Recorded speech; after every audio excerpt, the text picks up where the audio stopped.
लंबी छुट्टियों के बाद कुछ दिनों पहले ही मैंने ड्यूटी रिज्वाइन की थी। फिर मेरे पास आया सेजल मेहता केस। इस केस ने मेरे जहन को इतना थका दिया कि लगने लगा मैं इस केस में एक अरसे से उलझा हुआ हूं। मैं जब भी इस लड़की के बारे में सोचता हूं तो एक अजीब ख्याल मेरे जहन को जकड़ लेता है। पुलिस वाले मृत विक्टिम से कभी मिल तो नहीं पाते, लेकिन फिर भी उन्हें विक्टिम की जिंदगी में उतरना पड़ता है और उनकी जिंदगी के उन आखिरी पलों तक पहुंचना होता है जहां उनका गुनहगार छुपा होता है। और इस लड़की की जिंदगी के आखिरी पलों में वो दास्तान छुपी थी जिसे एक भूल का नाम दिया गया था।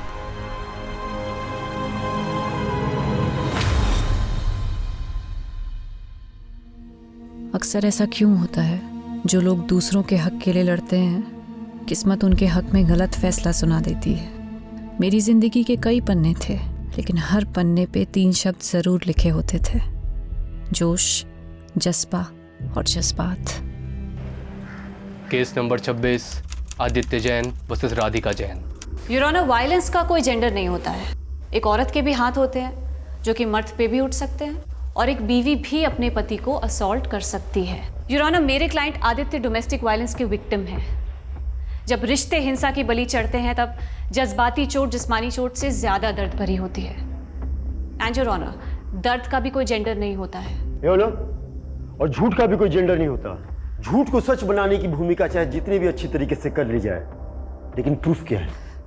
योर ऑनर, ये आदित्य की मेडिकल रिपोर्ट्स हैं जिसमें उसकी पुरानी इंजरीज के प्रूफ हैं। योर ऑनर, आदित्य के फ्रेंड्स, नेबर्स हर कोई स्टेटमेंट दे चुका है और सबका यही कहना है कि वायलेंट आदित्य नहीं, राधिका है।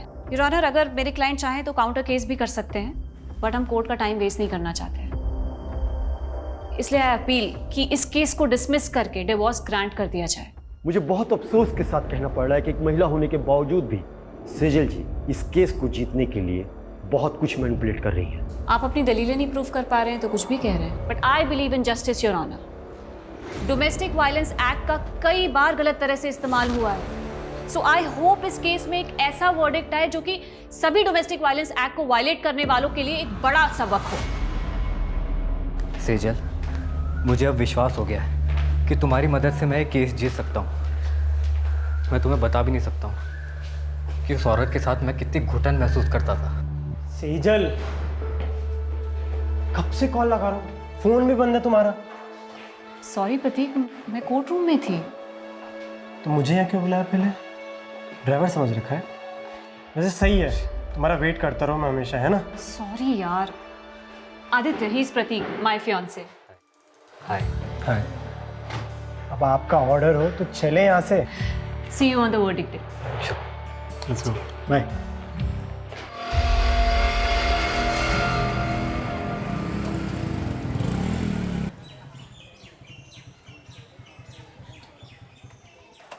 मैंने तुमसे कहा था ना, I was not prepared, और तुम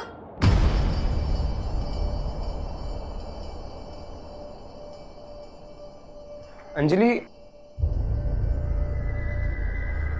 क्या हुआ राघव? अंजलि रो क्यों रही थी? क्या किया तूने उसके साथ? क्या क्या मतलब? फ्रेंड्स हैं हम, हमारी भी पर्सनल बातें होती है। राघव, तू अभी इतना बड़ा भी नहीं हुआ है, और माँ के एब्सेंस में मैं तेरी बड़ी बहन ही नहीं, तेरी गार्जियन भी हूँ। क्या पका रही होती थी? ये क्या लैंग्वेज हुई राघव?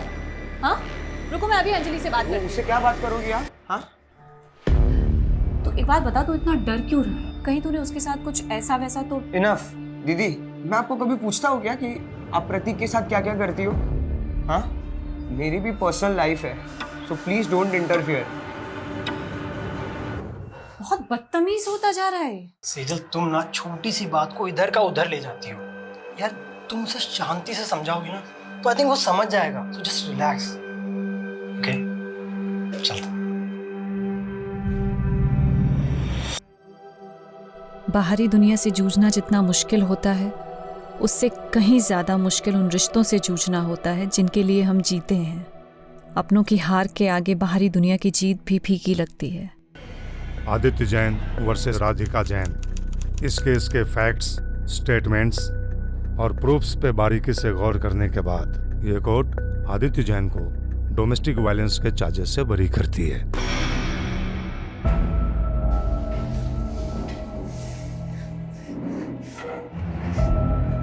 थैंक यू सचल। You saved my life. तुम मेरे लिए फरिश्ता बन के आई हो। जिंदगी हर मोड़ पे मुझे कामयाब कर रही थी, पर पता नहीं था मैं एक नाकाम सफर भी तय कर रही थी।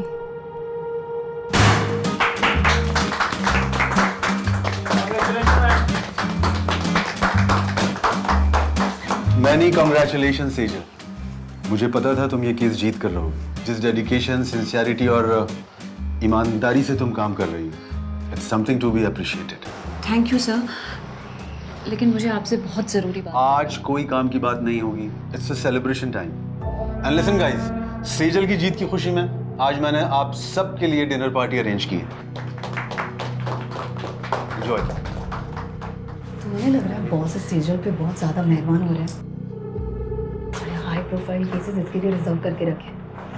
हम तो सिर्फ पेपर वर्क करने के लिए ना।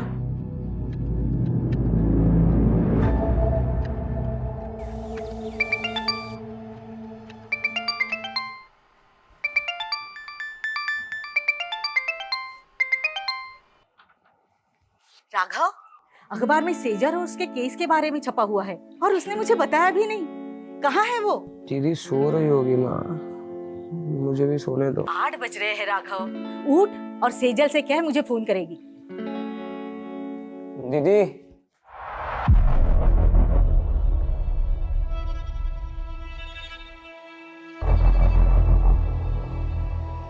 दीदी अंदर हो।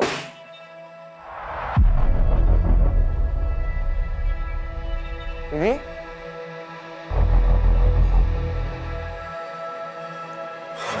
हेलो, कौन? आप कौन बोल रहे हैं? ये मेरी दीदी का नंबर है।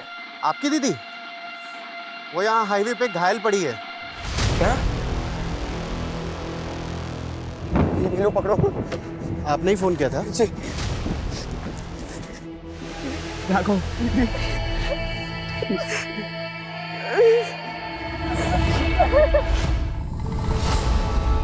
सेजल कुछ बोलेगी भी?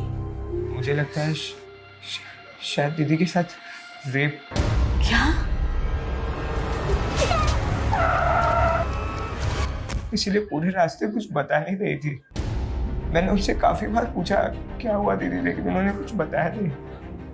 पुलिस को बुलाना चाहिए। नहीं, मुझे सेजल से अकेले में बात कर लेने दे। तू बाहर जा।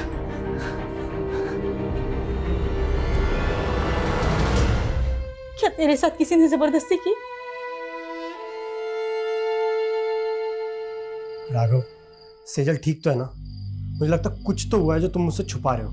नहीं प्रतीक, ऐसा कुछ नहीं है। अगर सब कुछ ठीक है तो वो मेरा फोन क्यों नहीं उठा रही है? वो दीदी सो रही है, मैं कॉल करवाता हूँ।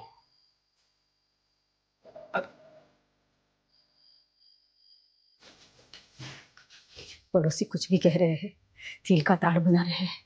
लेकिन माँ सच सच बताओ, दीदी की तरह आप भी मुझसे कुछ छुपा नहीं रही हो ना? उन्होंने आपको बता दिया ना कि उनके साथ रेप हुआ है। ऐसा कुछ नहीं है। डॉक्टर को दिखाया था ना सेजल को। मुझे भी उसकी परवाह है। तू फिक्र मत कर, वो धीरे धीरे नॉर्मल हो जाएगी। नहीं, यहाँ बैठे बैठे कुछ नहीं होगा। मैं दीदी को लेके जा रहा हूँ। काम करेगी तो उनका मन बदलेगा। ठीक है, मैं भी तेरे और सेजल के साथ वहां आती हूँ।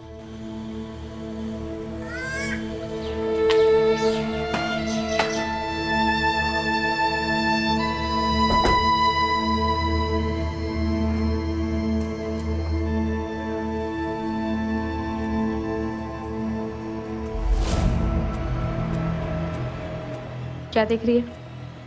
चल अंदर।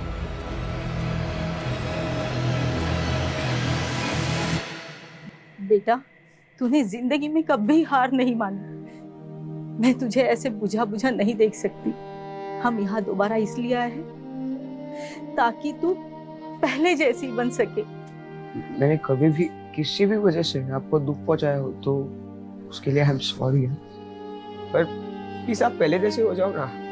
आप है ना, अभी मुझे जितना भी डांटोगे ना, मैं सब सुन के लूंगा। जो बोलोगे वो मैं करूंगा दीदी। आपकी सारी डांट सुन के लूंगा। आप जहाँ बोलोगे हम वहां जाएंगे दीदी। तो प्लीज पहले जैसे बन जाओ। You are my strength.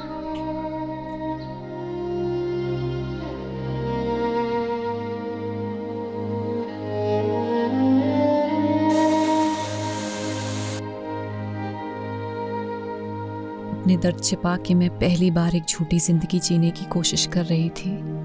सच मुझसे नाराज था या मैं सच से नाराज थी?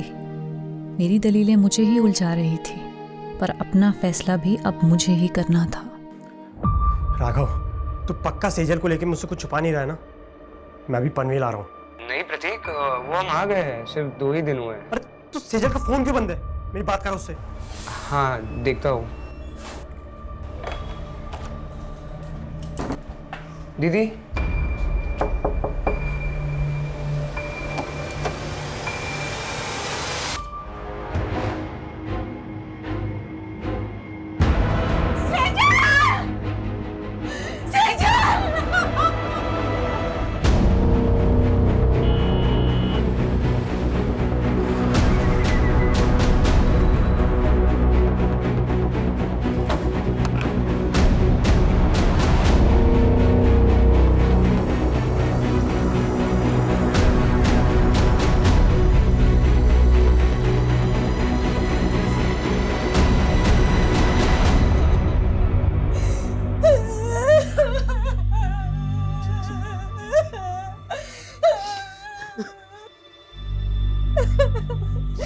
क्या कर लिया तूने?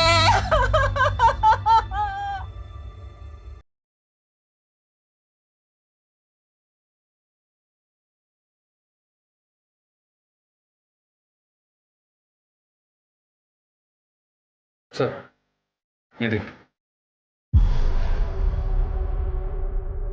मेरी शिकायत खुद से, अपने आप से। मैं ऊपर वाले को थैंक्स बोलती हूँ जिसने मुझे ये जिंदगी दी, दुनिया के सबसे अच्छे माँ बाप दिए, प्यारा सा भाई दिया। लेकिन मुझे नहीं मालूम था मेरी एक भूल मुझे उनसे इतना दूर कर देगी। मुझसे बहुत बड़ी भूल हो गई जिसकी सज़ा मैं अपने आप को दे रही हूँ। मुझे हमेशा अफसोस रहेगा कि मैं आपका साथ छोड़कर जा रही हूँ। आपकी सेजल।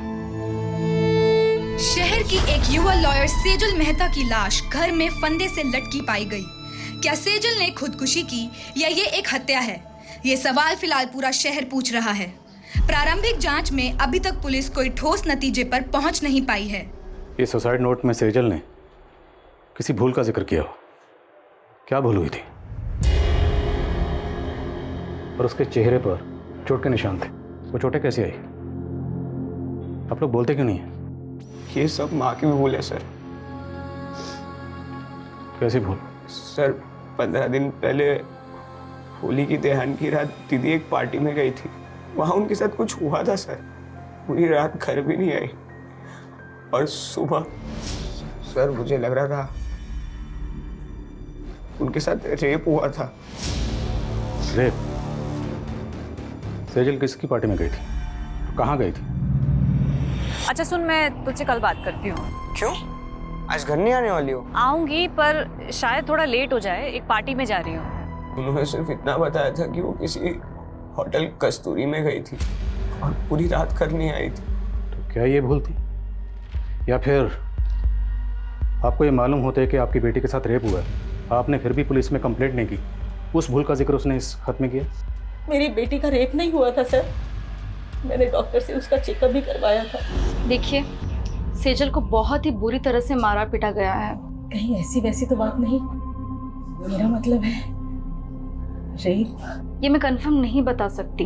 अगर आप पहले सेजल को यहाँ पे लेके आए होते तो शायद मैं कुछ कंफर्म बता सकती थी। सेजल के साथ मारपीट किसने की थी? दीदी ने कुछ भी नहीं बोला था सर। वो ट्रॉमा में थी। लेकिन धीरे धीरे वो हमसे घुलने मिलने लगी थी। ऐसे कैसे सुसाइड कर सकती है वो? आप कहना क्या चाहती हैं? क्या कोई बाहर से आया और उसने जबरदस्ती आपकी बेटी को अंदर पंखे पर लटका दी? सर कुछ समझ नहीं रहा है। मैं कॉलेज गया था और माँ शॉपिंग करना है।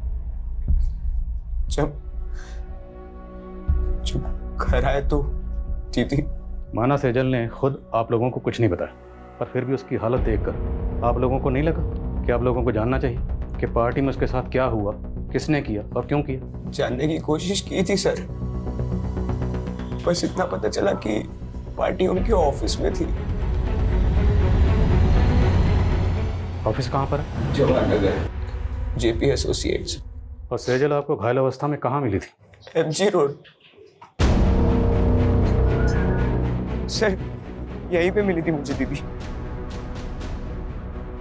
आसपास तो कोई सीसीटीवी कैमरा नजर नहीं आ रहा है। जादव सुनो, यहाँ आसपास लोगों से पूछताछ करो, पता करो किसी ने कुछ देखा है क्या।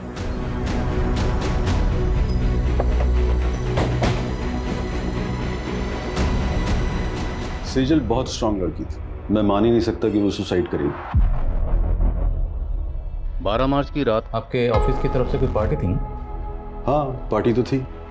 सेजल ने एक कंट्रोवर्शियल केस जीता था, उसी के सेलिब्रेशन में। और ये सेलिब्रेशन होटल कस्तूरी में हुआ था? कस्तूरी? नहीं तो, पार्टी तो ऑफिस में थी। सर, कस्तूरी होटल के बारे में मैं कुछ नहीं जानती। उस दिन पार्टी यहाँ पे ऑफिस में ही थी। ये पार्टी कब तक चली थी? करीब 9 बजे तक, और जब सेजल यहाँ से गई तो सब नॉर्मली था सर। अच्छा, हाँ पांडे बोलो। सर ये जिस हाईवे पे सेजल की लाश मिली थी वहाँ से 7 किलोमीटर दूर कस्तूरी प्लाजा नाम का एक होटल है। लेकिन राघव ने तो हमें होटल कस्तूरी बोला था। एनीवेज, इस कस्तूरी प्लाजा की लोकेशन भेजो मुझे तुरंत।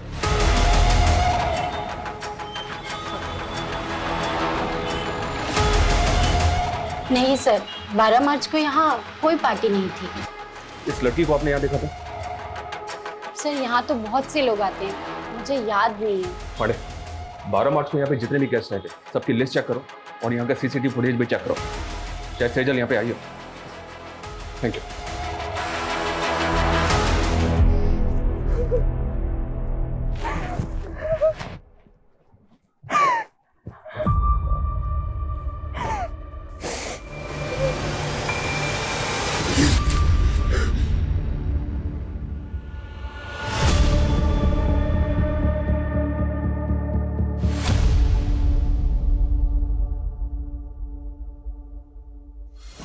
राघव, क्या है ये? मैंने मेरे बैंकिंग ऐप का पासवर्ड बता दिया तो तुम मिसयूज करोगे मेरे फंड्स का? किससे पूछ के तूने 35,000 रुपए निकाले मेरे अकाउंट से? मैं आपको बताने ही वाला था। और क्या करेगा तू इतने बड़े अमाउंट का? बोल।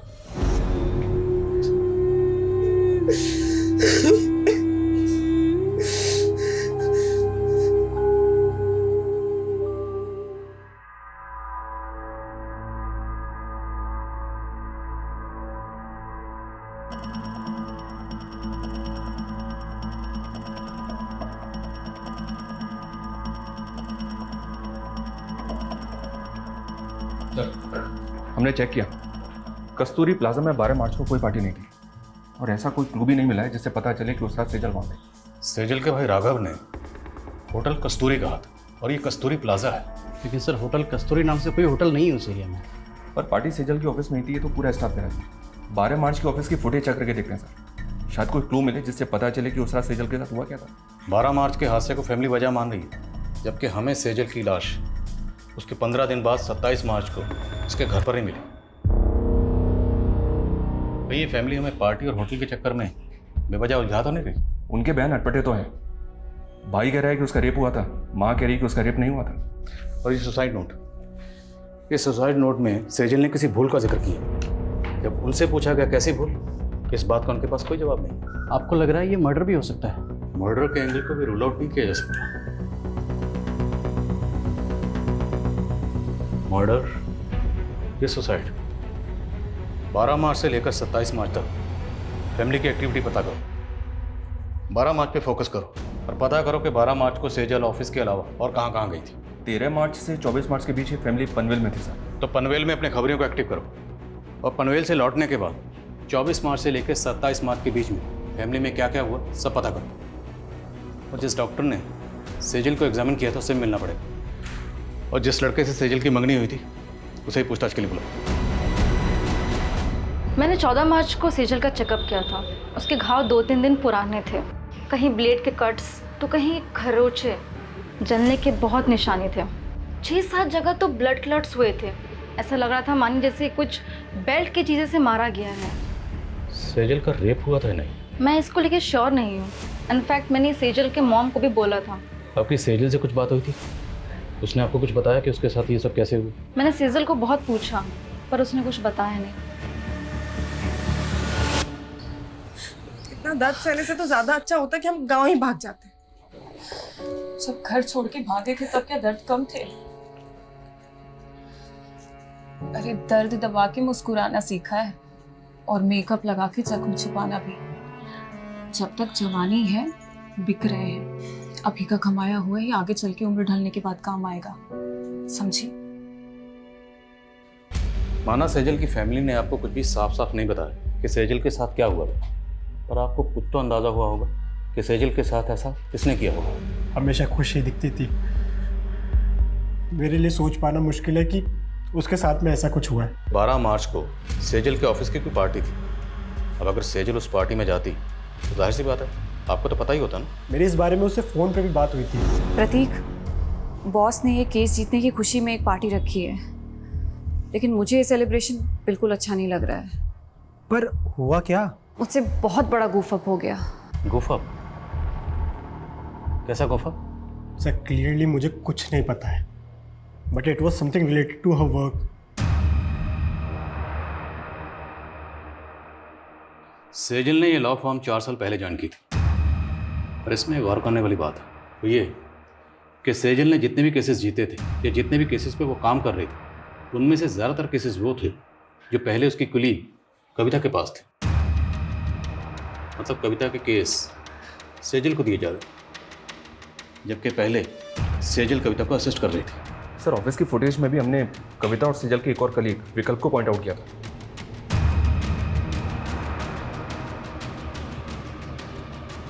ये देखिए सर, सेजल ऑफिस से आखिरी बार कविता और विकल्प के साथ जाती हुई दिख रही।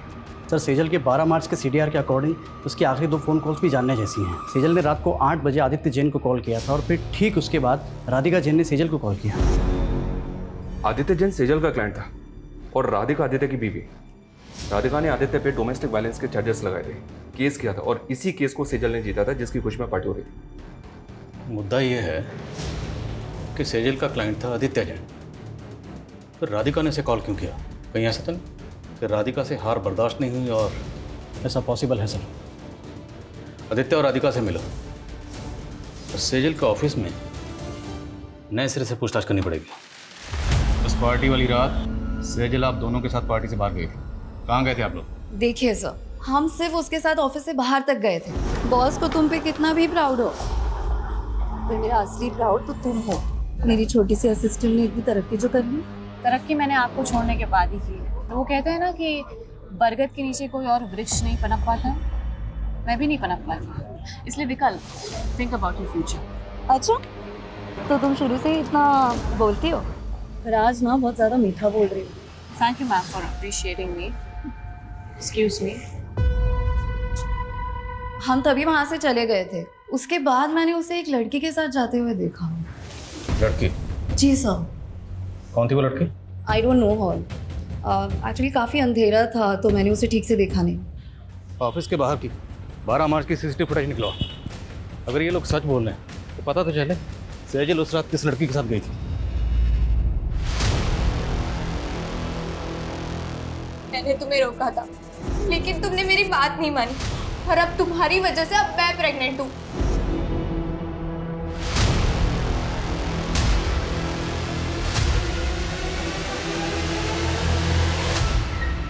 यार आज तो एक भी ग्राहक नहीं फंसा। मेरे को तो खड़े खड़े नींद लग रही है। चलना घर चलते हैं। मेरी तो बुकिंग आ गई। इसको पूछना इसको 2 चाहिए क्या? मेरा भी बोल नहीं हो जाएगा। अरे ये मेरे को देने में तो बार्गेनिंग करता रहता, तुझे कहाँ से देगा? जा तू जाके सो जा।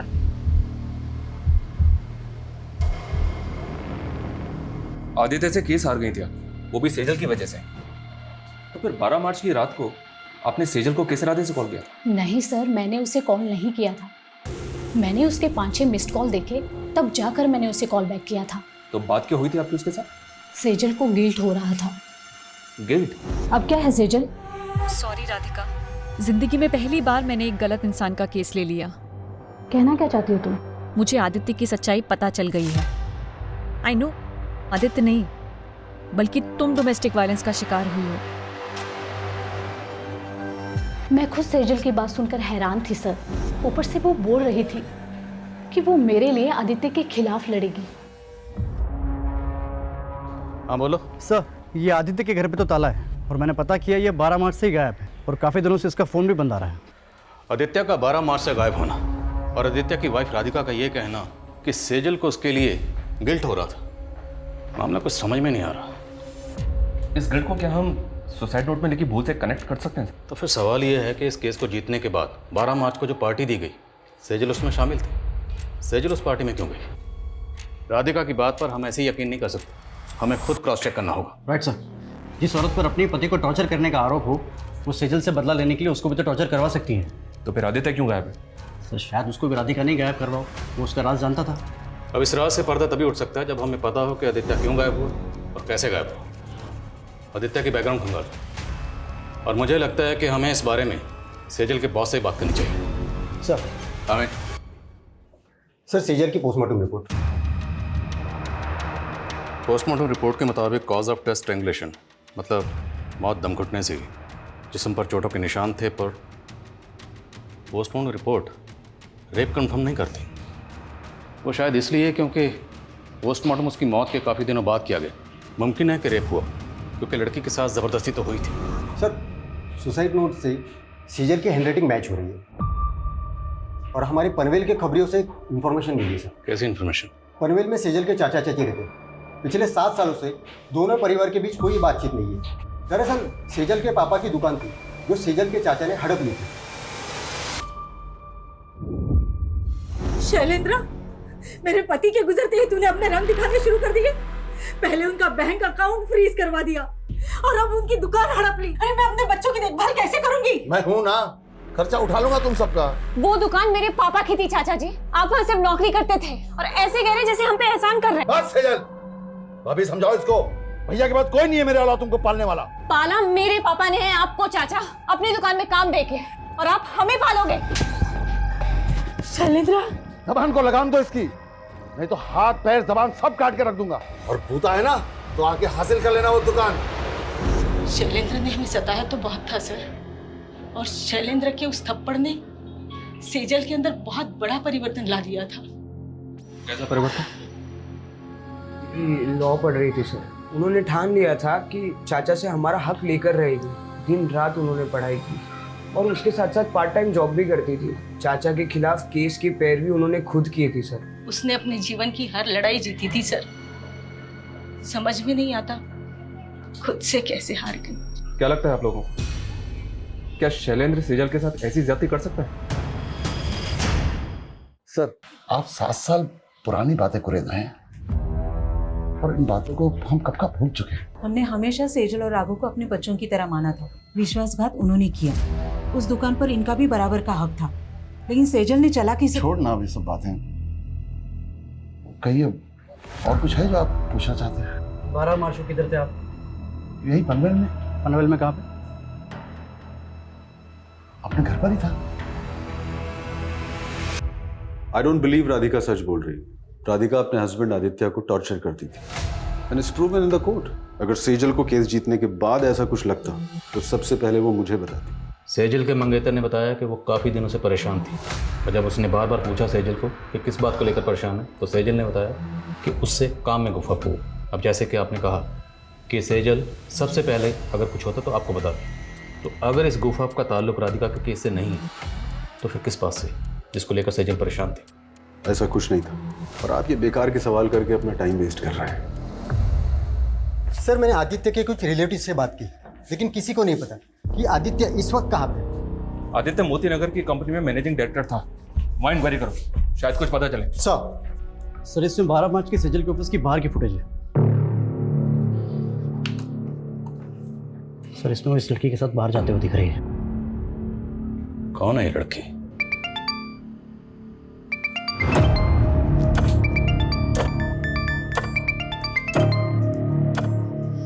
हाँ बरखा बोल। सिमी, एक गाड़ी वाले ने मुझे बहुत टॉर्चर किया। मुझे पैसे भी नहीं दिए और मेरे सारे पैसे ले लिए। मेरे पास तो वापस आने के लिए पैसे नहीं है।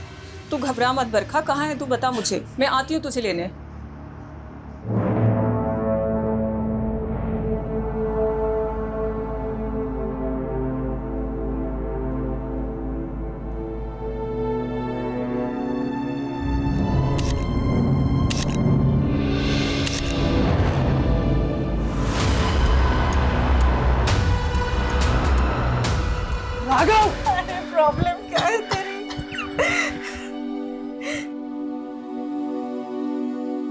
क्या चाहता है तू?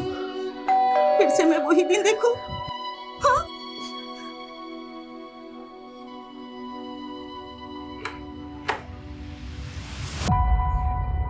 ऐसा करने से पहले तुमने एक बार भी अपनी माँ के बारे में नहीं सोचा? कहीं वजह तुम्हारी दोस्त अंजलि से तो नहीं जुड़ी? हाँ?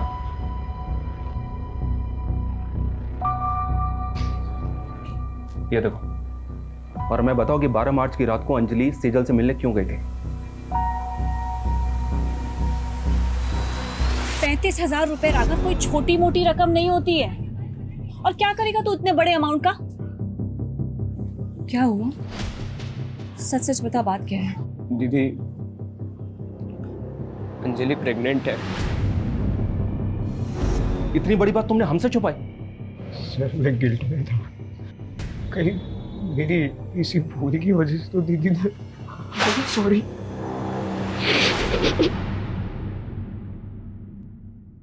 कोई प्रेग्नेंट नहीं थी तुम, ये सब ड्रामा है ना? प्रेग्नेंट हो तुम? कोई प्रूफ है? तुम दोनों ने मेरे भाई को बेवकूफ बनाया सिर्फ पैसे हटने के लिए। अब देखना, ऐसे चार्ज में तुम लोगों को अंदर करवाऊंगी ना कि कभी भूलोगे नहीं। 12 मार्च को सेजल को लेकर कहाँ गई थी? मैं तो बस माफी मांगने गई थी उनसे। तुम यहाँ क्या कर रही हो? मुझे माफ कर दो दीदी, प्लीज मेरे खिलाफ कोई केस मत फाइल करना। तुमने गुनाह किया है तो सजा तो तुम्हें दिलवा के रहूंगी मैं। नहीं दीदी प्लीज। वो वहाँ से चली गई थी, कहाँ गई वो मुझे नहीं मालूम है। तो हम मालूम कर लेंगे। जरा इन दोनों को मालूम पर घुमाओ। जी सर। माना तुमने हमसे पहले अंजलि की बात छुपाई, पर हमें अभी तक किसी भी होटल कस्तूरी का पता नहीं चला है। दीदी ने मुझे यही बोला था कि वो उस रात होटल कस्तूरी जा रही थी। अगर होटल कस्तूरी वाकई है तो कहीं तो होगा। हर छोटे मोटे होटल की लिस्टिंग करो और ढूंढो होटल कस्तूरी को। और सेजल अपने भाई राघव को एमजी रोड पर मिली थी। एमजी रोड से लेकर सेजल के ऑफिस तक जहां जहां सीसीटीवी है सबकी फुटेज निकलाओ, फुटेज स्कैन करो। सर, ये आदित्य जिस कंपनी में एमडी था वहां से अचानक से रिजाइन करके चला गया। ऑफिस में इंक्वायरी की तो पता चला कि ये वहां पे काम करने वाली लड़कियों को फेवर देने के लिए उनका शारीरिक शोषण किया करता था। ये बात आदित्य के ऑफिस की एक लड़की ने सेजल से कांटेक्ट करके उसे बताई थी।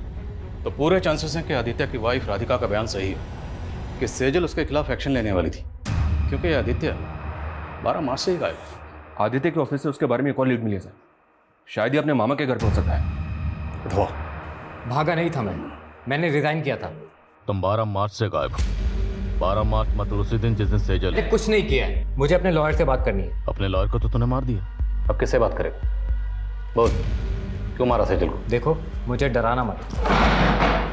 मुझे क्या लग रहा है तेरे साथ हम यहाँ पर टाइम पास कर रहे हैं? हाँ, रेप और मोलेस्टेशन के चार्जेस लगे हैं तुझे, और तेरे ऑफिस की कई लड़कियों की रिकॉर्डिंग स्टेटमेंट है हमारे पास।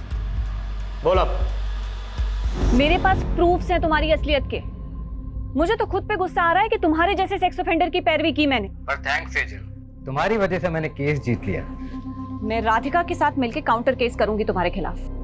कल ही वारंट निकल जाएगा तुम्हारा। मैं डरकर भागा जरूर था, लेकिन मैं सच बोल रहा हूँ, मैंने सेजल के साथ कुछ भी नहीं किया है। राइट सर, मैं पता करने की कोशिश कर रहा था।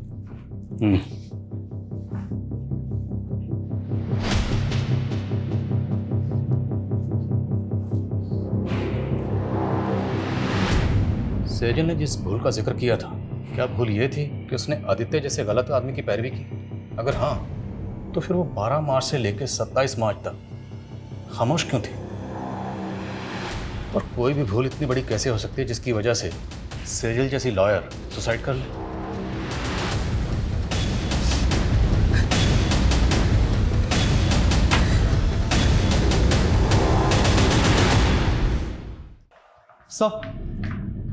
सर, सेजल ने 5 मार्च को कोर्ट में पिटीशन फाइल की थी, जिसमें उसने कोर्ट से अपील की थी कि 7 साल पहले उसके पिता की मौत हार्ट अटैक से नहीं बल्कि उनकी हत्या हुई थी। सर, पिटीशन तो अंडर कंसिडरेशन है, लेकिन सेजल को यह शक था कि उसके चाचा शैलेंद्र का हाथ इसमें था। लेकिन सेजल ने ये पिटीशन 7 साल बाद क्यों फाइल की? आखिर 7 साल बाद उसके हाथ में ऐसा क्या सुराग लगा हो? सेजल की माँ को भी इस बारे में कुछ नहीं पता, लेकिन सर वो हमें शैलेंद्र के बारे में भी कोई सबूत नहीं मिल रहा है। अगर सेजल की पिता की हत्या के पीछे वाकई उसके चाचा शैलेंद्र का हाथ था और उसके बावजूद वो 7 साल से बाहर है, तो मतलब प्लानिंग लंबी की होगी। और अब सेजल 7 साल बाद उस पर मर्डर चार्जेस लगाकर उसे अंदर करवाने वाली थी। मोटिव स्ट्रांग है। इस शैलेंद्र के बारे में पता करो, उसकी हर एक हरकत पर नजर रखो। Okay sir.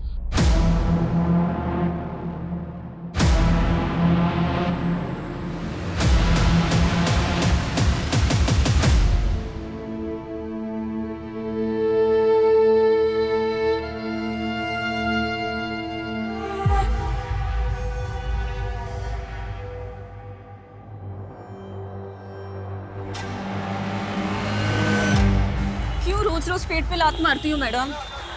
बकबक बंद कर। क्या बकबक मैडम?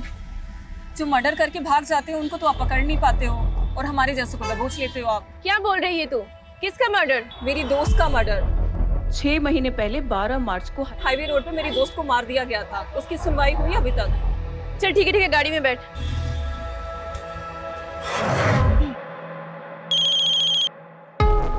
हाँ बोल। सोनू खबरी बोल रहा हूँ साहब। वो आपके हाईवे वाले केस का क्या हुआ? उन्होंने क्या बोला है? क्या? अरे साहब वो क्या है ना कि मैंने सुभाष नगर पुलिस को एक चकले का टिप दिया है और वहाँ पे एक प्रोस्टिट्यूट बोल रही है कि उसकी फ्रेंड का 2 महीने पहले वहाँ पे मर्डर हुआ। मर्डर? हाँ साहब। क्या 12 मार्च को एमजी रोड पर एक और मर्डर हुआ था? हाँ सर, और सेजल भी 2 महीने पहले एमजी रोड पे बेहोशी की हालत में मिली। वो लड़की कौन थी जिसके बारे में खबरें नहीं बताया? सर उसका नाम सिमी है, प्रोस्टिट्यूट है, आज ही अंदर हुई है।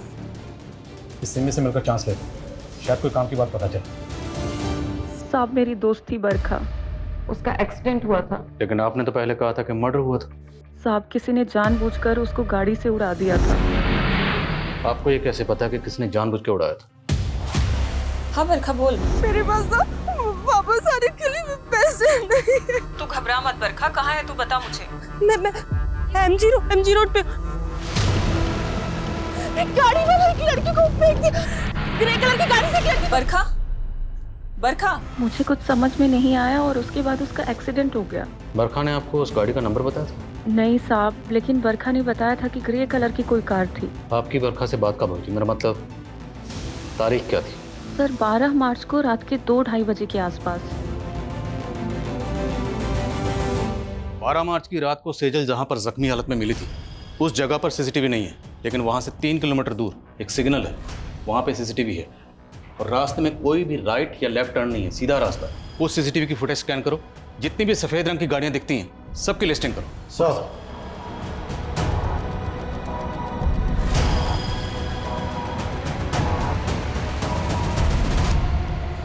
सर उस रात 2 बजे के बाद उस रास्ते से ये 7 ग्रे कारें गुजरी थी और ये इन 7 कारों के 7 ओनर्स हैं। इन ओनर्स की डिटेल्स निकाली तो पता चला कि इनमें से ये मनीष, इसका एक होटल है, होटल संतूरी। राघव ने कहा था कस्तूरी, होटल कस्तूरी में गई थी। संतूरी कस्तूरी। सर ये भी तो हो सकता है कि सुनने में फर्क आया।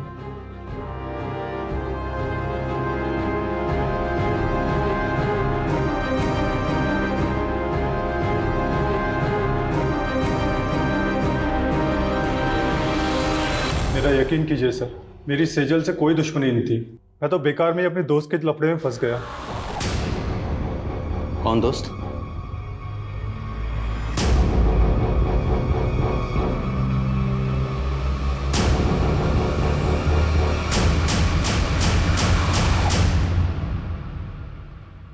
दो महीने से तेरी एक्टिंग देख रहा हूं और अब तो इस डंडे पे नाच कर। सेजल ने क्या बिगाड़ा था तुम्हारा? सर मेरा पहले बिल्कुल भी इरादा नहीं था उसे नुकसान पहुंचाने का, बल्कि वो तो ऑफिस की पार्टी मनाने के बाद में उससे मनीष के होटल में मिलने भी आई थी। प्लीज प्रतीक, वैसे भी आदित्य की वजह से मैं बहुत गिल्ट में हूँ। पार्टी करने का एकदम मूड नहीं है। सेजल, ऑफिस में ये सब चलता रहता है। Please please. कौन? Cheers guys.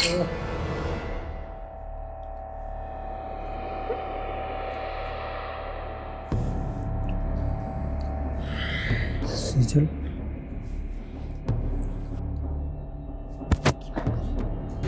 दोस्त है सामने।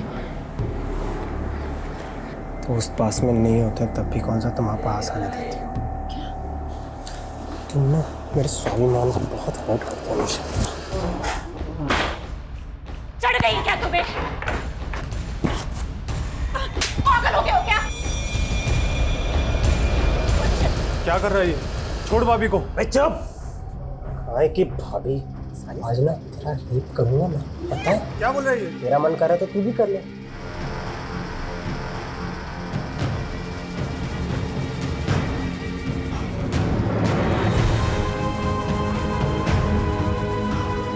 निकल जल्दी से, लॉयर है, फंसा देगी। अबे हट!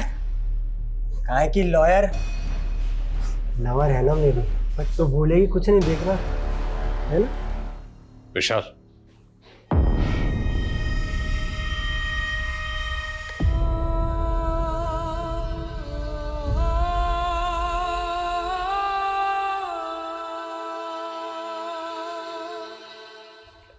सर सेजल के साथ उसके अपने मंगेतर ने इतना सब किया, फिर भी वो 15 दिन तक चुप रही। जबकि सेजल कोई आम लड़की नहीं थी, एक लॉयर थी, एक ऐसी लॉयर जो लोगों के इंसाफ के लिए ईमानदारी से लड़ती थी। सेजल प्रतीक को बचपन से प्यार करती थी।